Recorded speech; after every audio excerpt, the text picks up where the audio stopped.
Pablo usa la imagen del cuerpo humano para explicar un aspecto espiritual. El apóstol nos recuerda que el cuerpo humano está compuesto por muchas partes que tienen diferentes funciones, pero todas deben trabajar unidas con un solo objetivo: dar sanidad a todo el cuerpo. Así debe funcionar la iglesia. ¿Quieres conocer más sobre el tema? Entonces acompáñame en el repaso reflexivo de la lección de escuela sabática.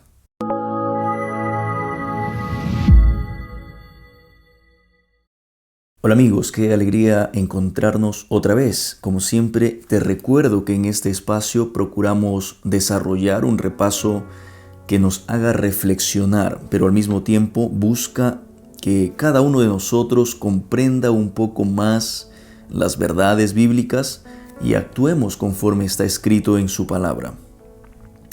Así que si todavía no lo has hecho, te invito a que puedas suscribirte y compartir estos videos, estos repasos con todos tus contactos.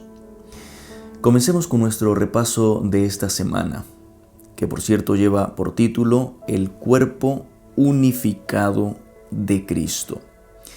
Es necesario que sepas que esta lección está focalizado en Efesios capítulo 4, versículo 1 al versículo 16. Yo ya tengo aquí una Biblia en mis manos y te invito a que tú también puedas tener una a disposición para juntos desarrollar este tema tan interesante. El texto clave de esta semana está en los versículos 11 y 12 y yo voy a leer para ti. Dice así: y él mismo constituyó a unos apóstoles, a otros profetas, a otros evangelistas, a otros pastores maestros, a fin de perfeccionar a los santos para la obra del ministerio, para la edificación del cuerpo de Cristo.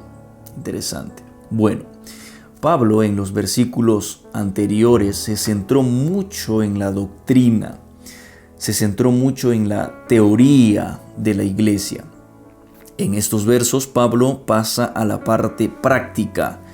Pablo pasa a la parte aplicada de su carta. Así que este repaso lo vamos a dividir en 3 preguntas. Primero, ¿cómo alienta Pablo a los creyentes? Segundo, ¿qué dones da Jesús y con qué propósito? Y finalmente, ¿qué peligros amenazan la iglesia? Este será el cuerpo de nuestro repaso de esta lección. Comencemos con nuestra primera sección. ¿Cómo alienta Pablo a los creyentes, pero buscando la unidad en la iglesia? Vamos a leer los versículos 1 hasta el versículo 6. Tú debes leer esto en casa para luego entrar a la parte aplicada de estos textos. ¿Está bien? Tú allí vas a encontrar desde el versículo 1 hasta el versículo 6 algunas frases interesantes que yo quiero resolver contigo en este repaso. Bueno, entonces luego de haber leído te darás cuenta que este es un conmovedor llamado a la unidad. Un llamado dividido en 2 partes. Primero, les pide a los creyentes que tomen la unidad como algo importante, que fomenten la unidad en el espíritu, mostrando virtudes que fomenten la unidad. Enumeremos las 4 cualidades que debe tener todo cristiano para fomentar la unidad, según Pablo, según el apóstol. Primero, la humildad, una virtud que nos permite apreciar y servir a los demás. La paciencia. La paciencia nos hace capaces de soportar las provocaciones y también soportar las pruebas. Luego está la mansedumbre. La mansedumbre nos ayuda a tratarnos con cortesía, con consideración y con amabilidad. Y luego está la paz, que es un vínculo que se alcanza cuando cada miembro de la iglesia desarrolla las 3 virtudes anteriores. Pero también Pablo hace un llamado que respalda con una lista poética llamado los 7 unos. ¿Te has dado cuenta? Él dice que pertenecemos a un cuerpo, un espíritu, una esperanza, un Señor, una fe, un bautismo y un Dios y Padre. Sabes, amigo, Si tú perteneces a una iglesia o estás pensando hacerlo, debes saber algo. Los errores en los seres humanos son inevitables. No desprecies a las personas, sirve a los demás.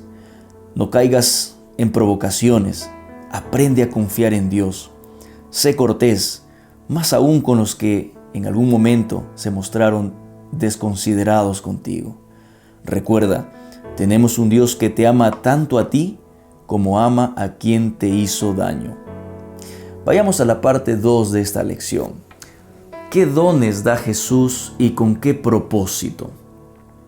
Vamos a leer los versículos 11 al versículo 13. Allí tú también puedes hacerlo en casa.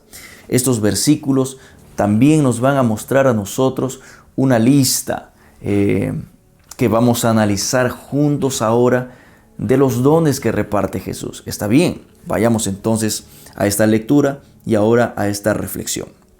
Pablo presenta a Jesús descendiendo a la tierra para pelear la batalla contra el pecado. Una vez obtenida la victoria, cual general triunfante de una guerra, asciende al cielo para ser exaltado. Y luego de ser exaltado, Jesús da dones a los hombres y estos dones comenzaron a ser derramados, comenzaron a ser repartidos en el Pentecostés y se sigue repartiendo hasta la fecha por Jesús mismo. Pablo identifica 4 grupos de personas que reciben estos dones como parte del tesoro que Jesús exaltado da a su iglesia. 4. Apóstoles, profetas, evangelistas y pastores maestros. Recordemos algo. Cuando Pablo escribe estos versos, lo escribe en un contexto muy diferente a nuestra realidad. Mucho antes de que la iglesia se organizara en sedes, en divisiones, en asociaciones, en misiones, en distritos, no existía diferencia entre religiosos y laicos. Los términos que emplea Pablo aquí se utilizan de forma diferente. Es decir, vamos a explicar esto. Todas las personas que menciona Pablo, apóstoles, profetas, evangelistas, pastores, maestros, son miembros de iglesia, lo que hoy podemos llamar como laicos, quienes además de ganarse la vida con sus oficios, con sus profesiones, servían como ministros de la palabra. Los apóstoles y los evangelistas se enfocaban en el exterior. Repito, los apóstoles y evangelistas fomentaban el crecimiento de la iglesia. Ellos llevaban el mensaje a la comunidad secular y los traían a la fe de Cristo. En cambio, los profetas y los pastores maestros se centraban dentro de la propia comunidad cristiana. Los profetas comparten mensajes de sabiduría y los pastores enseñan, nutren, instruyen a los miembros de la iglesia. Pablo estaba especialmente interesado en hacer entender a la iglesia que todos tenían un papel compartido, focalizado en la salud y focalizado en el crecimiento del cuerpo. En otras palabras, focalizado en el evangelismo, pero también en el crecimiento doctrinal de la iglesia. Cuán peligroso es creernos más importantes que el resto. Cuán peligroso es pensar que el trabajo que yo hago merece un aplauso más fuerte que el trabajo que hace el otro. No te olvides, todos hemos recibido funciones, no para vanagloria personal, sino para darle la gloria a Dios. Y nuestra última sección, la parte 3, responde a la pregunta: ¿qué peligro amenaza a la iglesia cristiana?